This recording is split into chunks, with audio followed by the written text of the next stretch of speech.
बिलखौ बारा गोबाव खालामनाय नङा। आं गिबियावनो सुखुनि खौरांखौ होनो सानदों जे बर' हारियाव बयबो हास्थायनाय, बयबो लुबैनाय, बयनिख्रुइ देरसिन मोनसे खामानियानो जाहैबाय बर' हारिनि खौसेथि। तामानगोनां रायजोफोर, बर' हारिया बयबो खौसेथिखौ लुबैयो। गोरिब गुन्द्रानिफ्राय लानानै गाहायाव जोबथारनायनिफ्राय लानानै गोजौआव जोबथारजासे जिफोर बर' सुबुंफोर दङ, बड'लेण्डआव था, आसामाव था, इन्डियायाव था, मुलुगनि जि जायगायावनो थाया मानो साफ्रोमबो बर' फिसाया हास्थायनाय मोनसेल' खौराङा जाहैबाय, बेयो जाबाय खौसेथि। आरो बे खौसेथियानो थांनाय 30-40 बोसोर बर'नि सोमावसारनायाव बेसेबां बेसेन गोसा मोनसे सोदोब एबा राव जाबोदों। बे खौसेथिखौ जों होसोदों आरो होसोदों। सोमावसारनायाव बड'लेण्डखौ जेसेबां होसोदों जोङो, मोनथायखौ जेसेबां होसोदों, समान समान जोङो खौसेथिखौबो होसोदों। आरो आं सानदों बे खौसेथिया जोंनियाव बारा गोजान गैलिया। बे लासै लासै खौसेथि होननाय सोदोबा जोंनि बर' हारिखौ बिखायाव बजबनानै लासिगोन, बेबायदि मोनसे खौरांखौ आङो दिनै फिल खालामदों। बिनि गुबै जाहोनानो जाबाय जे मोनसे समाव पिटिसि एबसुनि नांलायनाय जोंनि सिनियरफ्रा मोनदों, एनडिपि बिएलटिनि नांलायनाय मोनदों, एबसु एनडिपिनि नांलायनाय मोनदों। मालायजों जेसेबां जोंहा थैदों, गावजों गावबो जोंहा गुबुन गोबां सुबुङा थैनो गोनां जादों। बे जाबाय जोंनि बास्तब, जोंनि रियेल हिस्ट्रि।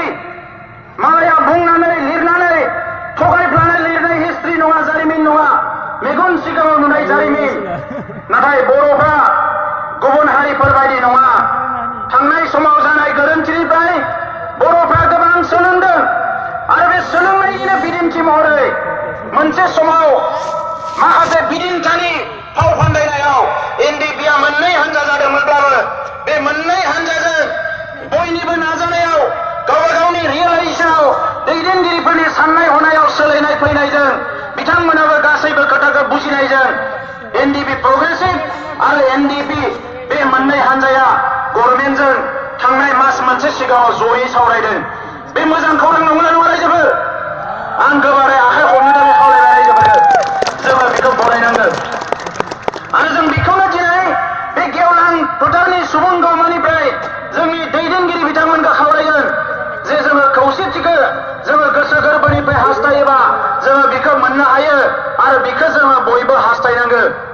थांनाय समाव खौसेथिया जाबोनो हायैनि गोबां जाहोन थानो हानाय, मालायनि फाव फान्दायनाय, गावनि बुजिस्लाबै गोबां थासारि जानो हानाय। नाथाय दिनै बड'लेण्डखौ मोनफुंनो थाखाय सासे गरखा लिडारानो फैनानै बेवहाय बिबुंथि होलांबाय आरो बिथाङाबो गावनि बिबुंथियाव बुंदों जे बर'फ्रा बेले बेजे जानो नाङा आरो दिनै जोंहा बुजिनांसिगोन।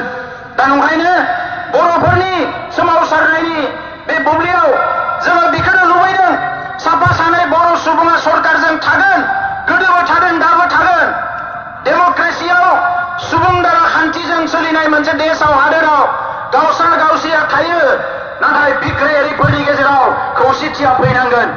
आरो बे बिग्रायारियाबो दिनै ओरैबायदि खौसेथि जेराव आइडिअलजि गोरोबै, डेम'क्रेटिक आरो आनडेम'क्रेटिक, सिलाय लाग्रा आरो गणतान्त्रिक रावजों भाषाजों सोमावसारग्रा बे गासैबो हान्जाफ्रा दिनै लासै लासै खौसे जाबोनाया बेयो बर'नि थाखाय मोनसे मोजां मेसेज रायजोफोर।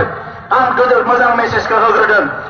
दा नंखायनो जोङो खोनादों बिथांमोना गावनि मेम'रेन्डामखौबो गोदो आलादा आलादा होदोंमोन, नाथाय दायो खौसे जानानै बे मेम'रेन्डामखौ बिथांमोना जयै गथायबाय आरो बिनि सायाव सावरायनाय जागोन।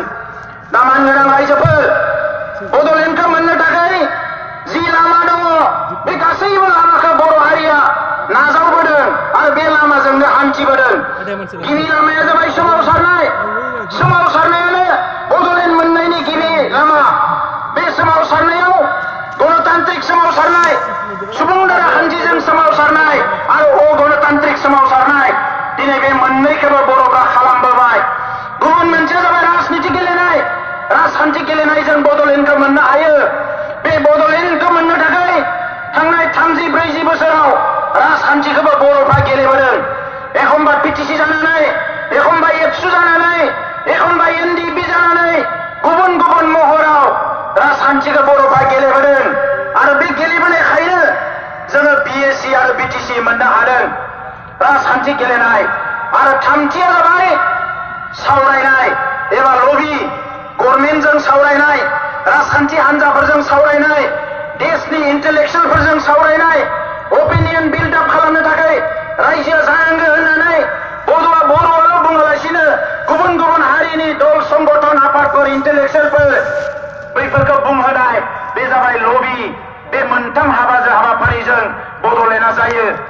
दा दिनै बड'लेण्डखौ जाहोनो थाखाय सोमावसारनाया आन्थोर ज'वाजासे बर'नियाव सोलिगासिनो दङ आरो जेब्लायसिम बड'लेण्डआ जाया बे सोमावसारनाया सोलिबाय थागोन रायजोफोर बेवहाय खुनु थाद'नाय गैया।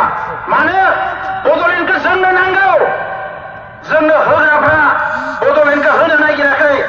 दा बे होग्राफोरखौ जेब्लायसिम होग्राफ्रा दुर्बल जाया जेब्लायसिम होग्राफोरनि गोसोआ सोलाया जेब्लायसिम होग्राफोरनि गोसोखौ जै खालामनो हाया जेब्लायसिम होग्राफोरखौ जोङो सिगिनो हाया जेब्लायसिम होग्राफोरखौ जोङो थेर बेथेर खालामनो हाया बै समसिम सोमावसारनाया गुबुन गुबुन महराव थांबाय थानांगोन। जेरैबायदि सोमावसारनायखौ थेर बेथेर खालामनो जोंनि सुथुरफ्रा गुबुन गुबुन महर लानानै फैयो जोंबो गुबुन गुबुन महरजों गुबुन गुबुन लामाजों बड'लेण्डखौ मोनफुंनो थाखाय जोंनि सोमावसारनायखौ लांबाय थानांगोन। दा बेनिखायनो रायजोफोर दिनै जोंनि ग्राउन्डआव जि सोमावसारनाय गेजेराव जोङो नेशनेल हाइवे ब्लकेट खालामबाय सानब्रै जोङो बिनि उनाव ट्राइपार्टाइट टक मोनबाय दिल्लीयाव आफाद मोननैजों इन्टारल'किउटराल अफिसारफ्रा रायलायबाय जोंनि हाथियार हमग्रा सिजफायाराव थानाय आफाद मोननैजों आरो जोंजों democratic organisation peoples joint action committee ABSU आरो इउपिपिएलजों जोंजों सरकारा राजनाथ सिंह हम मिनिस्टारनि प्रेजेन्सआवनो रायलायनो गोनां जादों। दिनै नोंथांमोननो आङो बुंगोन अल इण्डियायाव रायजो बिग्रा खुनु हारिजों दिनै गभर्नमेन्टआ रायलायाखै पलिटिकेल लेभेलाव एनएसियानजों इन्टारल'किउटरा रायलायगासिनो दङ। विदर्भआ बिथांमोनाबो बिजेपिनो भट होदोंमोन 2014आव दिनै नितिन गाडकारिया गाव लिरनानै होदोंमोन आं एमपि देरहायोबा मन्त्रि जायोबा विदर्भ रायजो सोरजिगोन। दिनै नितिन गाडकारिया दिल्लीयाव मन्त्रि विदर्भ रायजो बिग्राफोरजों रायलायाखिसै गुरखालेण्डनि सावरायनाय जायाखै। गुरखालेण्डआवबो बिजेपिनि एमपि देरहादोंमोन आलुवालिया होननाय सासे मानसि बिजेपि नेताया फैनानै बिथांमोननो लिरना होदोंमोन जोङो समतायाव थाङोबा पावाराव फैयोबा जोङो माने गुरखालेण्डखौ सोरजिगोन। बिथांमोनाबो गुरखालेण्डखौ दिनैसिमबो सोरजियाखै सावरायनायबो जाबावाखै।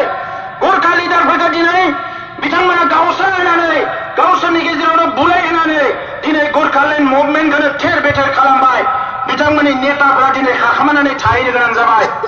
त्रिपुरानि दिनै खोथा त्रिपुरायाव दिनै आइपिएफटिआ सोमावसारदोंमोन सोमावसारै बावैसो त्रिपुरानि एसेम्बलि इलेक्सननि सिगाङाव सुक्ति जाबाय जे सरकार फैयोब्ला केबिनेट मोनसे कमिटि बानायगोन पलिटिकेल लेभेलाव आरो त्रिपुरालेण्डनि इस्युखौ सल्भ खालामगोन।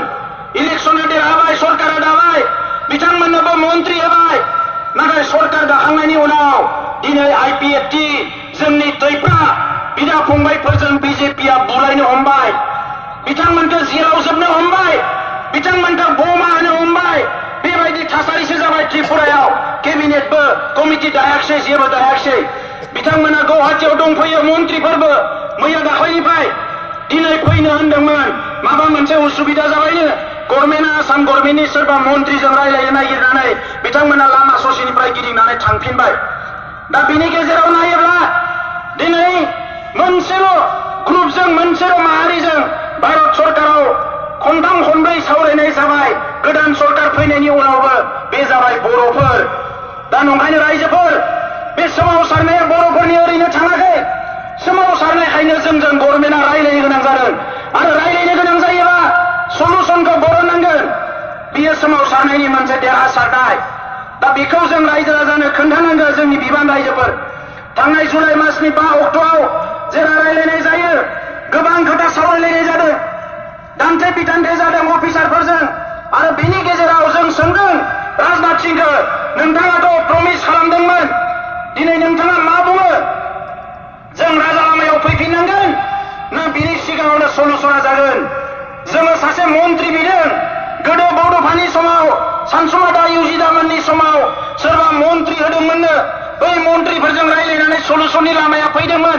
जों बुंदों जोंनोबो सासे मन्त्रि हो केबिनेट मन्त्रि बिथाङा बुंबाय आं मन्त्रि होआ आंनो दायित्व लागोन आंनो सावरायगोन नोंथांमोननि सायाव आंहा बिबान दङ गावनो जासिनानै बुंदों अब्ला जों बुंदों वेल एन्ड गुड मोजां खोथा सासे इन्डियानि जुदि हम मिनिस्टारा बेबायदि दायित्व लाबायबा मोजां खोथा नाथाय रायजोफोर दिनैनि इन्डियानि जि पलिटिक्स बे पलिटिक्सखौ हिन्दीयाव जुमलाबाजि पलिटिक्स होनदों ओरैनो बुंग्रा मा रायजोफोरखौ थगायनानै राजनिति खालामग्रा मोनसे राजनिति इन्डियायाव सोलिगासिनो दङ दा बिथाङा बुंदोंमोन आराय मासनि गेजेराव नै खावसे दाननि गेजेराव नोंथांमोनजों रायलायगोन बिनि गेजेराव जोङो आसाम गभर्नमेन्टजों रायलायबावनानै लानिसै अफिसारफोरनिफ्राय खोनादों आङो आसाम गभर्नमेन्टजों खननै गाहाम रायलायबायनो नाथाय जोंखौ बिथांमोना नैबे सेप्तेम्बरनि जोबनाय फारसे जोंखौ लिंनांगौमोन जोङो दासिम जेबो इंगित मोनाखै जायनि थाखाय जोङो सम जोबनायनि सिगाङावनो दिनै सोमावसारनायनि हाबाफारिखौ लाग्रोबाय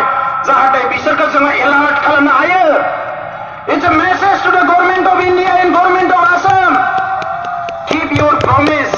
नंथांमोननि समायखौ लाखी जी समय जो वादा आपने किया था वो वादा हमने भूला नहीं शायद आप भूल चुके होंगे क्योंकि आपकी राजनीति में भूलना ही आपका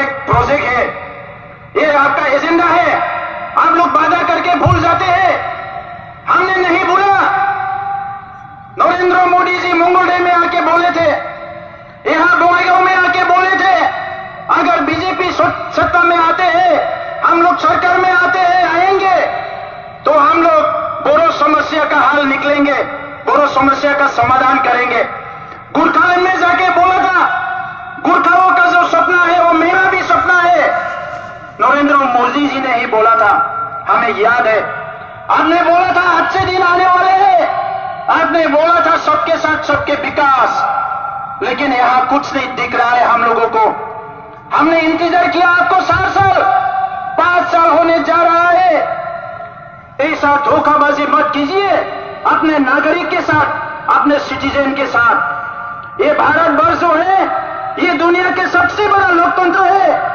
और सबसे बड़ा जो सबसे ऊंचा जो लोकतंत्र है इसके नेता अगर इतने झूठा निकलेगा इससे बुरा दुनिया में शायद कुछ और नहीं हो सकता ये हम लोग मानते हैं तो राजनाथ जी को भी हमारा ये मैसेज है आप जब बीजेपी का प्रेसिडेंट हुआ करता था सन 2014 में उसी टाइम में आपने वादा किया था बोडो लोगों से एनडीपी से आपसे से यूपीपीएल से हम लोग का नेता के साथ आप लोग ने वादा किया था अगर हम सत्ता में आते हैं तो बोडो का समस्या हम समाधान करेंगे बीजेपी ही एक दल है एक पार्टी है जो नया राज्य बनाते हैं सत्ता राज्य बनाते हैं अभी ये वादा कहा गया तो इसीलिए हम लोग बोला नहीं अभी समय आ गया या तो आप अपना वादा पूरा कीजिए नहीं तो हम लोग अपना काम करेंगे 2019 का चुनाव आ रहा है इसीलिए हम आपको फिर से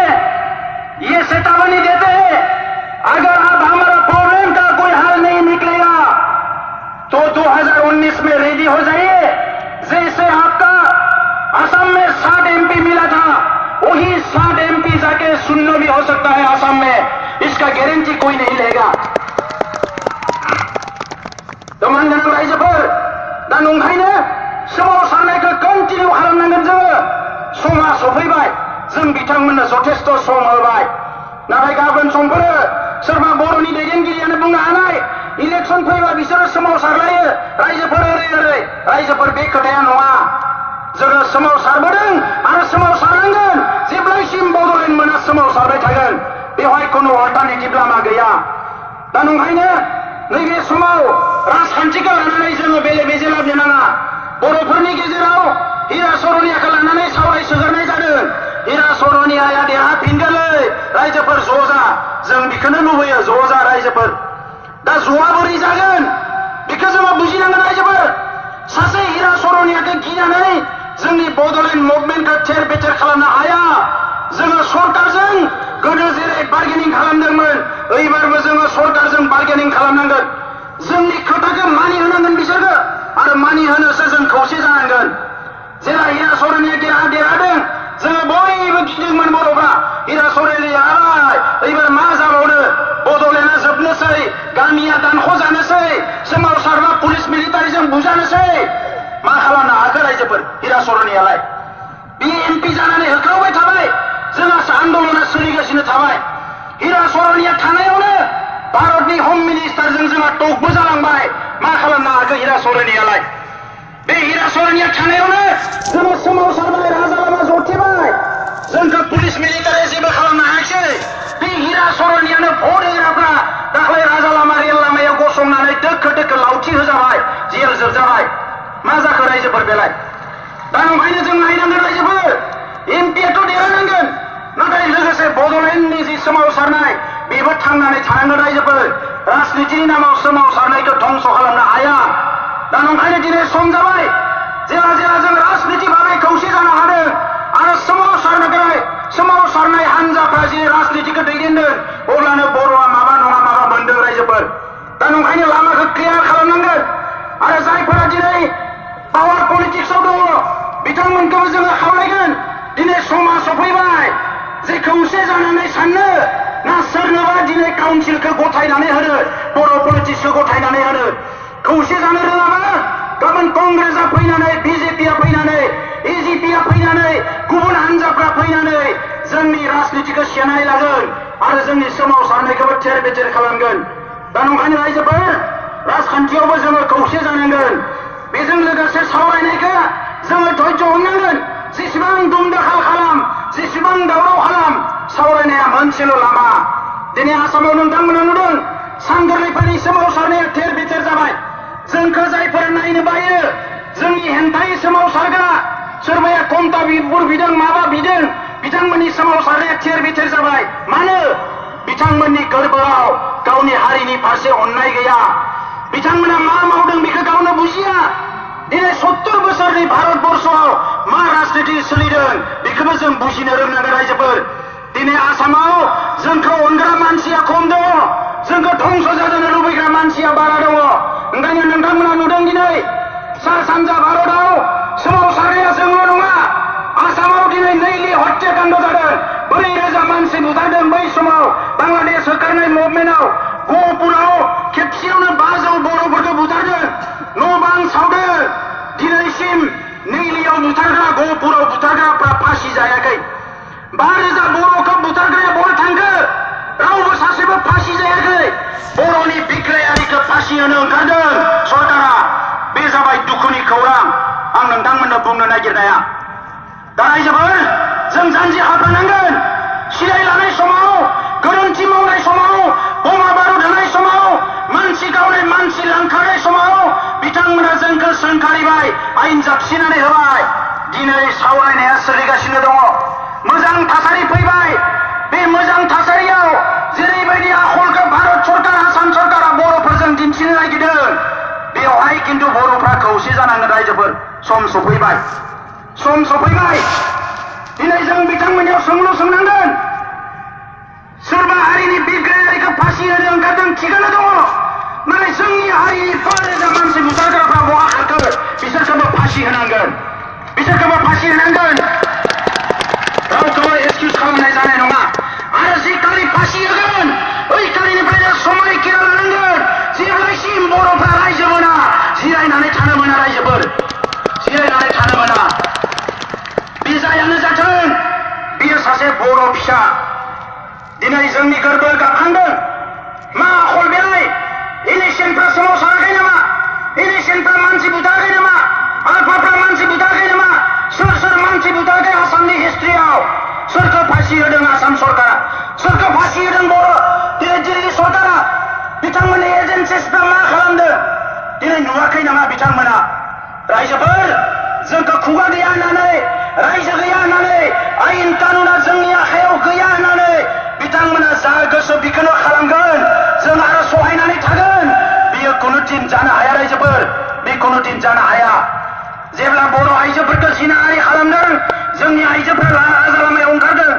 जेब्ला बर' जोहोलावफोरखौ नायगार गावथारदों जोंनि रायजो राजा गोरिब गुन्द्रा आइ आफाया राजा लामायाव ओंखारदों आरो दिनै बर'फ्रा खौसे लेखा गोरों लेखा रोङै बयबो खौसे बर'फ्रा दिनै साफ्रोमबो बर' फिसायानो बड'लेण्डनि थाखाय बर'नि सोमावसारनायनि थाखाय खौसे आरो बेबायदि समाव जुदि सरकारा धंस' खालामनायनि हाबाफारि लायोबा बेखौ जों कुनुदिन सहायनो हानाय नङा रायजोफोर।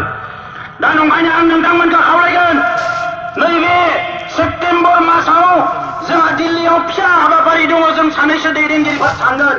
अक्ट'बर मासाव जोंहा मोननै सुबुं गौमा दङ, नभेम्बर मासाव जोंहा दिल्लीयाव हाबाफारि दङ, आरो डिसेम्बर मासाव दिनैसिम जाफेरै मोनसे हाबाफारि मावनांगोन रायजोफोर। बे क'क्राझारनिफ्राय लानानै धेमाजिनि गेजेराव सा सानजा मोनसे माइ दुब्लि नागिरनाय जाथों, जेराव खेबसेनि थाखाय खमसे खम 5 लाख बर' फिसाफ्रा खौसे जानांगोन, खमसे खम 5 लाख।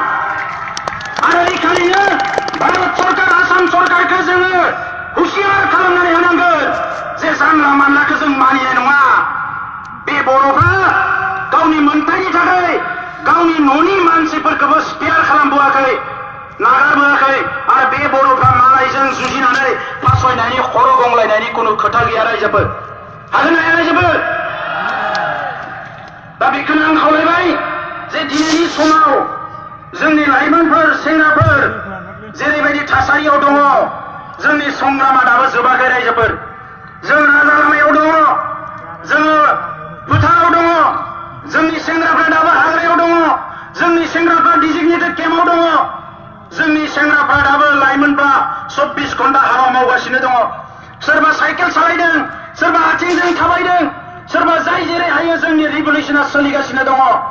दा बे समाव रायजोफोर आं बेखौनो खावलायगोन जे दिनै बर'नि संग्रामखौ जोबनाय फारसे लांनो, बर'नि उदांस्रिखौ जोङो मोनफुंनो थाखाय मोननै लामानि हाबाफारिखौ जों क्लियार खालामनांगोन।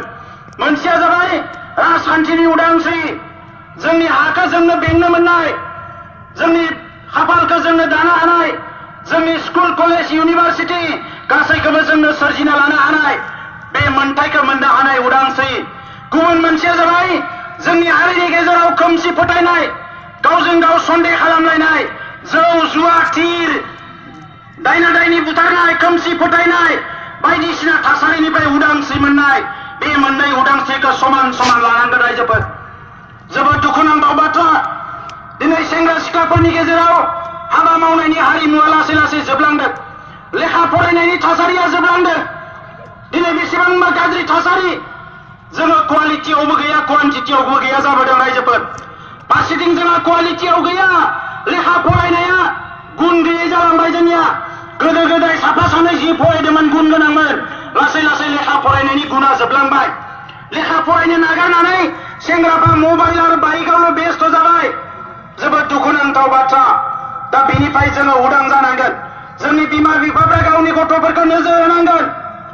बावैसो अदालगुरियाव इन्टेलेक्सुवेल मिटआव जोंहा सिनियरफ्रा बुंदों केटिएम बाइकखौ बेन खालामदों होननानै। माबा केटिएम बाइक ओंखारदों।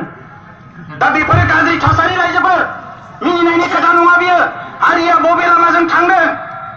जोङो सोमावसारबाय राव थुनलाइ हारिमु फोथांनायनि, जोङो सोमावसारबाय राजखान्थि मोन्थायखौ मोननायनि, नाथाय जोंनि सोमावसारनायखौ रांखान्थि उदांस्रिनि सोमावसारनायखौ जोङो जागायनांगोन। क'क्राझारनिफ्राय लानानै सानजा खर'सिम श्रीरामपुरनिफ्राय जेसेबां दखान पहार दङ, मार्केट दङ, खुनु मोनसे मार्केटफ्राव जोंनि हाथाय बाजाराव जोंनि मानसिफ्रा फाननायाव गैया, बायनायावल' दङ। रांखान्थिखौ जोंनि आखायाव लाबोनांगोन। दा नंखायनो जायफोर सेंग्राफ्रा साख्रि बाख्रि गैया, हाबा मावनायखौ जोङो गोसो होनांगोन। मालाया जोंखौ जाहोफैनाय नङा रायजोफोर। दिनै थासारिया मोजां जाबाय, समा मोजां जाबाय, जोंनि इन्टेलेक्सुवेलफ्राबो खोथा बुंनांगोन। मोनसे समाव बुजिस्लाबैयाव जोंनियाव खोथा बुंलायनो हानाय थासारि गैयामोन। इन्टेलेक्सुवेलफोरा खोथा बुंबाबो बुथारलायनाय, साजा होनाय जायोमोन, केपिटेल पानिशमेन्ट होनाय जायोमोन। दा बेबायदि थासारि गैला, जों ओंखारबोनांगोन। गुबुन फारसेथिं गावखौनो गेरेमसा आरो गेदेमा हारि महरै गायसननोब्ला गुबुन हारिफोरखौ अननो रोंनांगोन, गुबुन हारिफोरखौ मान होनो रोंनांगोन। बिसोरो जोंखौ जेसेबां मुगैथों, जोंनि जेसेबां निनाय सानथों, जोङो जोंनि आखलाव बिसोरखौ बे आखलखौ दिन्थिनाङा। दिनै मालायफ्रा जोंखौ कनस्पिरेसि खालामो, जोंनि सायाव फान्दायो, जोंखौ बोरै धंस' खालामनो। आसामाव दिनैबो गोदान गोदान पलिसि, मालाबा 4 लेंगुवेज फर्मुला, मालायनि रावखौ जों फरायनांगौ, मालाबा माबा माबि जोंनि सायाव जाबसिननानै होनो नागिरो, नाथाय जों बेखौ गनायबोआखै। दिनै एलपि स्कुलनिफ्राय लानानै इउनिभार्सिटिसिम बर' मिडियामाव प्रब्लेम, जेंनायानो जेंना, मास्टार गैया, मा गैया, बर' मिडियामा थैयां थैयां अबस्था बे मानि थाखाय जाखो आसाम गभर्नमेन्टआ बेखौनो खालामदों राव थुनलाइ हारिमु सिबिनो जायगा गैया ओरैबायदि अबस्था नंखायनो जेराव दङ जोङो बेवहाय जोंनि राव थुनलाइ हारिमुखौ मोजाङै सिबिनांगोन रायजोफोर हारिनि फारसे सांग्रां जानांगोन बेनिखायनो दाख्लै बे अदालगुरियावनो इन्टेलेक्सुवेला खावलायनाय बायदि आंबो बुंनो नागिरदों जे दिनै जोंनि जातीयताबाद माहारिबादा सोंलु फैदोंनो मानो बर' गथ'फ्रा गावनि बिमाखौ आइ आरो बिफाखौ आफा होनला दा सासे सानसुमैया होनदों जे खमसे खम 70% जोंनि बर' गथ'फ्रा बिमा बिफाखौ आइ आफा होनला ओंखायनो आं खावलायदों फैगौ 2 अक्ट'बर महात्मा गान्धीनि जोनोम सान आरो महात्मा गान्धीया ब्रिटिशनि जिखौ गाना होननानै खुना गारनानै भारतनिफ्राय माने ब्रिटिशनिफ्राय भारतखौ उदांस्रि लादोंमोन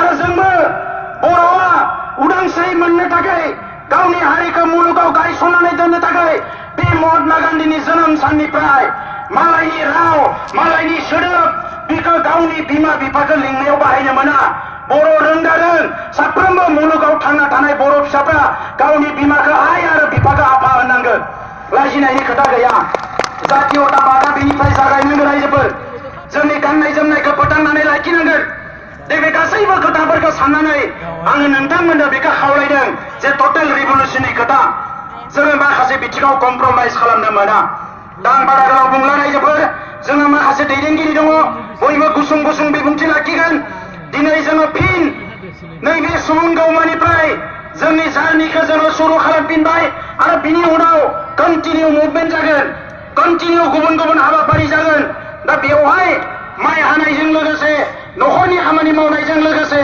जाहाथे सोमावसारनायखौ गोख्रोङै लांबाय थायो दिनै आसामाव इन्डियायाव आं दानिनो बुंदों सरकाराबो आसरित जिनिस जाय होख्रावो जाय बुंनो रोंगो जाय माने आगोलाव थाङो बेखौसो नायसनो जाय उनफिउनाव थायो बेखौ मालाबाबो नायसनजाया दा बेनिखायनो जों ओरैबायदि थासारि खालामनानै दोननांगोन इन्डियायाव गाबोन गोदान रायजो सोरजियोबानो 1 नाम्बाराव जाहाथे बड'लेण्डनि नामा फैग्रोयो दा नंखायनो आं सेंग्राफोरखौ खावलायदों दिनै टुइटार फेसबुक जि जायो कन्टिनिउ बड'लेण्ड आन्दलना सानसे जाबा मा जानो मास मोनसे गाहाम बेखौ टुइट खालामबाय थानांगौ हरबाय थानांगौ मिडियायाव जोंहा बियो ओंखारबाय थानांगोन दा अब्लासो बे बड'लेण्ड आन्दलन दिनै गुबुन जायगानिफ्राय फन खालामो मानसिफ्रा नै नोंथांमोना ओरैबायदि प्रग्राम खालामदों इ मुभमेन्ट खालामदों राजा लामा सथिदों बिराद सोलिगासिनो दङ जोंनिफ्रायनो गुबुनफ्रा सोलोंगासिनो दङ होनदों आरो आसामनि बे हारसाफोरखौ जुदि एसे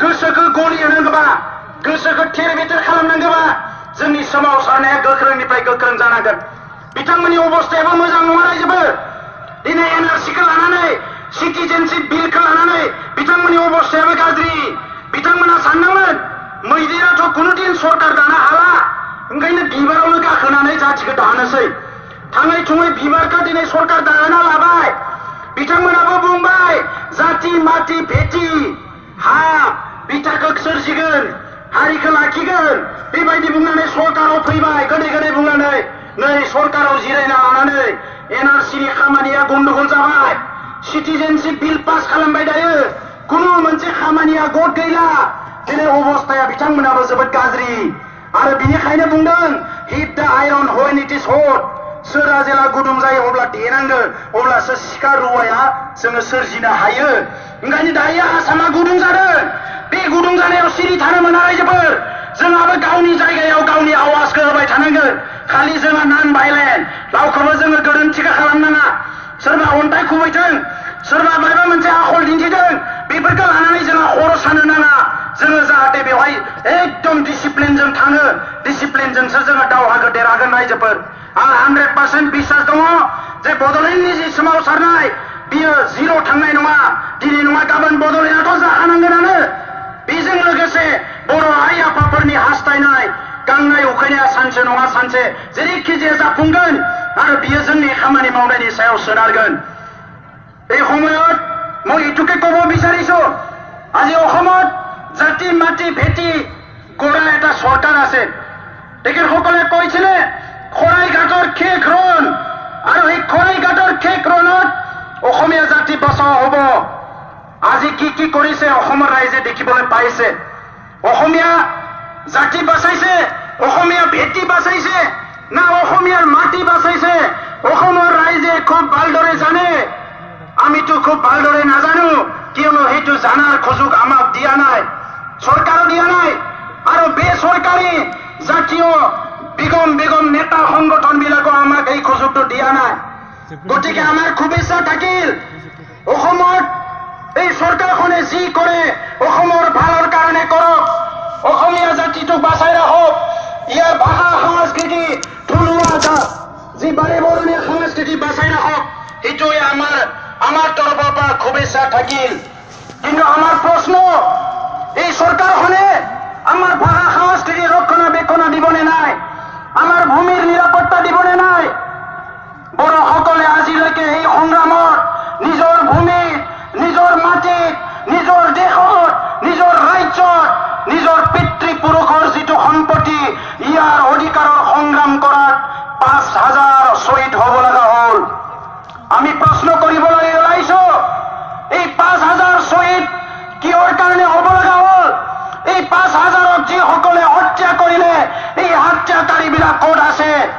এই হত্যাকাৰীবিলাক শাস্তি দিবনে নাই? আজি ভাৰতবৰ্ষৰ অসমত উত্তৰ পূৰ্বাঞ্চলত নতুন নতুন কিছুমান যোজনা চলাইছে, আজি ফাঁচি দিয়ালৈকে গৈছে, আমি দেখিবলৈ পাইছো। সংগ্ৰামীসকলক ফাঁচি দিয়ালৈকে আজি গৈছে, কিছুমান এজেঞ্চিৰ হাতত এৰি দিছে যিসকলে অধিকাৰ বিচাৰিছিলে, সাংবিধানিক অধিকাৰ কিছুমান এজেঞ্চিক ঠিকা দি দিছে।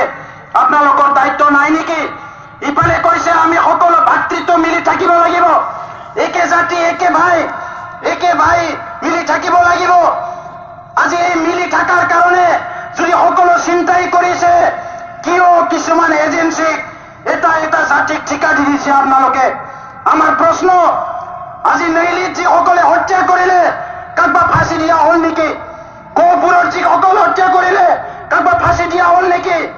আজি আলফা এনেচিয়ানৰ সংগ্ৰামত যিসকলে হত্যা হৈ গ'ল এইসকলক ফাঁচি দিয়া হ'ল নেকি? আজি চৰকাৰে কি নীতি অৱলম্বন কৰিছে আমাৰ প্ৰশ্ন জাগিছে। এই বড়োসকলৰ সংগ্ৰামত 25,000তকৈ বেছি জেলত যাব লগা হ'ল। কি কাৰণত জেলত যাব লগা হ'ল? কিয় এই মানুহবিলাক জেলত নিয়া হ'ল? এই প্ৰশ্ন আজি সুধিবলৈ ওলাইছো আমি অসম চৰকাৰক। কিয় এই ভূমিত আমাৰ নিজৰ অধিকাৰ বিচাৰিব পৰা আমাৰ যি অধিকাৰ নাই নেকি? এই ভাৰতৰ সংবিধান আমাৰ কাৰণে নহয় নেকি? এই জাতি মাটি ভেটি ৰক্ষণাবেক্ষণ দিয়াৰ কাৰণে সংগ্ৰাম কৰাৰ অধিকাৰ আমাৰ নাই নেকি?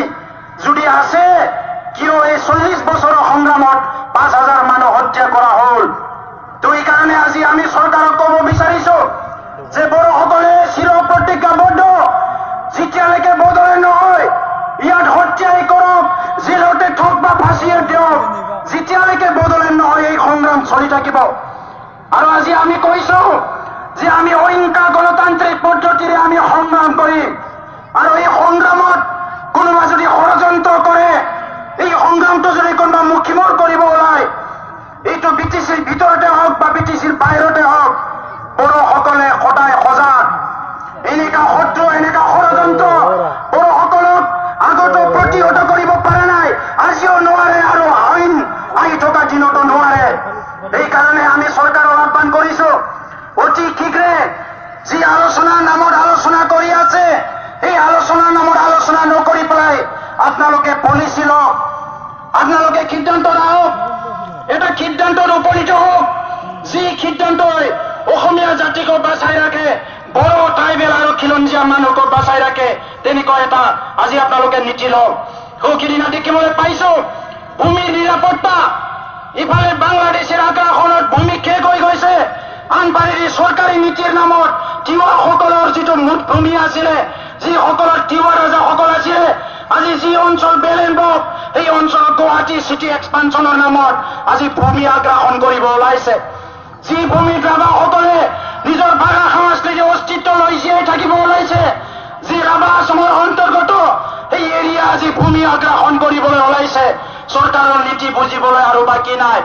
আৰু আমাক বুজাইছে হৰিশংকৰ ব্ৰহ্ম কমিটিত যি ৰিপৰ্ট আহিব, যি আইন হ'ব, এই আইনৰ দ্বাৰা বোলে সকলো ভূমি ৰক্ষণাবেক্ষণ হ'ব। তেনেকৈ যদি হ'ব, হৰিশংকৰ ব্ৰহ্ম কমিটিৰ এই ড্ৰাফট কি আছে পাব্লিক কৰক, ৰাইজক জনাওক, আমি আমাক পঠিয়াই দিয়ক আপোনালোকে, আমি আপোনালোকক আহ্বান কৰিছো। যিয়ে নকক কিয় বড়সকল প্ৰতিজ্ঞাবদ্ধ এই মাতৃভূমিত এই পিতৃপুৰুষৰ ভূমিত নিজৰ ভাষা সংস্কৃতি অস্তিত্ব লৈ জীয়াই থকাৰ কাৰণে যি পৰ্যায়লৈকে নহওক সংগ্ৰাম কৰিবলৈ বড়োসকলে প্ৰতিজ্ঞাবদ্ধ। এইকাৰণে আমি চৰকাৰক আহ্বান কৰিছো, আজিৰ সভ্য সমাজত এই গণতান্ত্ৰিক অহিংসাৰ এটা বাতাবৰণত সকলো আগবাঢ়ি আহিছে, সকলো আইন জানে, সকলো আইন বুজি পায়, সকলো এজনে সিজনক আজি ভালদৰে বুজি পায়। এনেকুৱা এটা পৰিস্থিতিত আমাৰ অধিকাৰ প্ৰদান কৰাত যাতে আপোনালোকে হেমাহি নকৰে এই কথা মই আহ্বান কৰিছো। তো এইকাৰণে এই সংগ্ৰাম চলি থাকিব, যেতিয়ালৈকে বদলে নহয় এই সংগ্ৰাম চলি থাকিব। रायजोफोर गोबां खोथा बुंलां फिन खेबसेबाव साबायखर जासिबाय आरो इयुनाव लोगो मोनबावगोन। सोमावसारनाया सोलिबाय थागोन जाहाथे रायजो राजाफ्रा गोनो गोथो लाया। न'आव थांफिननानै बड'लेण्ड सोरजिनायनि खोथाखौ बयबो रायलायनांगौ आरो गावबा गावनि गामि ओनसोलखौ फोसाबनांगौ। जौ जुवा दायना बुथारनाय थिर खेला बायदिसिनाफोरखौ बन्द खालामनांगौ आरो मोनसे सोद्रोम बर' समाज हौवाफ्रा जिरायनानै थानो नाङा। जोङो नुनानै लाजियो, बिखा गावो, गारिनिफ्राय ओंखारनानै हालेवहैनोसै नामा बिदि सानफ्लांलायो। दिनै बर' बिमाफ्रा अन्थाइ बुनो गोनां जादों। सेंग्राफ्रा जुवा गेलेयो, तास गेलेनानै थायो, साइक्लमाव केराम गेलेनानै थायो। बिमाया अन्थाइ बुगासिनो थायो राजा लामायाव। बेनिफ्राय दुखुनांथाव आरो जेबो गैया रायजोफोर। दा नंखायनो आं खावलायगोन, अलसिया जानो नाङा, खामानि मावनो ओंखारबो बयबो, खामानि मावबासो ओंखाम मोनजागोन। बेखिनिखौनो बुंनानै आंनि बुंनायखौ फोजोबबाय। जय बर' हारिनि